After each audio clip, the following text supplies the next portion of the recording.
जय जगन्नाथ दर्शक बंधु शनिवार दिन जदि प्रभु श्री हनुमान को पानपत्र चढ़ाती तेबे आपणक घरे धनर वर्षा हेब।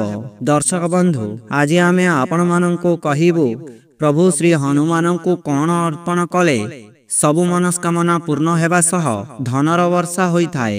एही सबु उपाय जानिबा पूर्वरु आम चैनल को जदि नुआ आसीछंती चैनल को सब्सक्राइब निहाती करिवे आ वीडियोटी जदि भल लागे ताहले गोटे गोटे लाइक करी देबे। तेबे आसंतु जानिबा प्रभु श्री हनुमान को कौन अर्पण कले घरे सुख समृद्धि सह धनर वर्षा होइथाए। दर्शक बंधु प्रथम कथाटी हेला प्रभु श्री हनुमान को मंगलवार दिन पानपत्र चढ़ांतु। जदि आपणक जीवन रे बहुत बड़ संकट अछि, बहुत समस्या रे रहुछंती, सेति पाई मंगलवार दिन प्रभु श्री हनुमान पाखरे बीड़ा पान अर्पण करंतु। जेबे आपण पान अर्पण करिवे सेही समय रे प्रभु श्री रामंक नाम 108 थर जप करंतु। एहा द्वारा आपणकर सबु समस्या दूर हेबा सह बाधा संकट दूर होइथाए। दर्शक बंधु द्वितीय कथाटी हेला प्रभु श्री हनुमान को लवंग, गुजराती और गुआ बहुत पसंद अटे।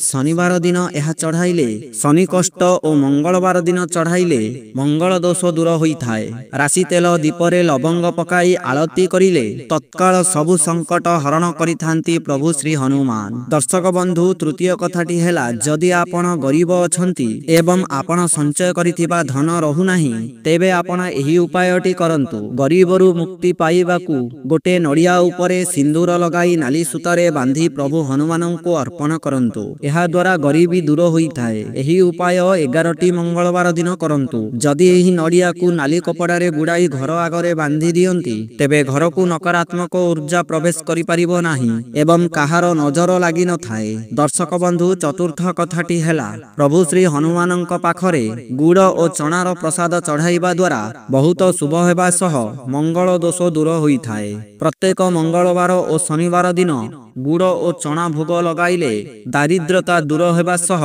कोर्ट कचेरी मामला मध्य दूर होइथाए। दर्शक बंधु पंचम कथाटी हेला प्रभु श्री हनुमान को बूंदी, बेसन और मलाई लड्डू बहुत पसंद होइथाए। एथि मध्यरु बेसन लड्डू प्रभु श्री हनुमान को अधिक पसंद होइथाए। लड्डू चढ़ाइबा द्वारा प्रभु श्री हनुमान भक्तंकर मनस्कामना पूर्ण करिथांती, सेमानंको वरदान प्रदान करिथांती। एहा सह तुलसी पत्र मध्य चढ़ाइबा उचित। दर्शक बंधु शेष उपायटी हेला प्रभु श्री हनुमान को केसरर भात भोग लगाइले सबु इच्छा पूर्ण होइथाए। 5टी मंगलवार प्रभु श्री हनुमान को नैवेद्य चढ़ाइबे तेबे सबु संकट दूर हेबा सह धन प्राप्ति होइथाए।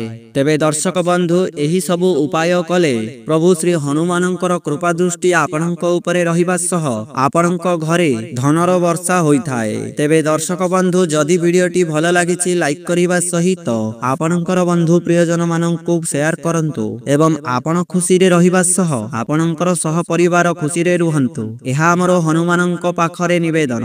प्रभु श्री हनुमान आपणको सदा सुखी रखंतु। जदि वीडियोटी भल लागिछि लाइक करंतु एवं आम चैनल को नुआ आसीथिले सब्सक्राइब करी पाखरे आसीथिबा बेल बटन को क्लिक करंतु। जय जगन्नाथ, जय मां लक्ष्मी।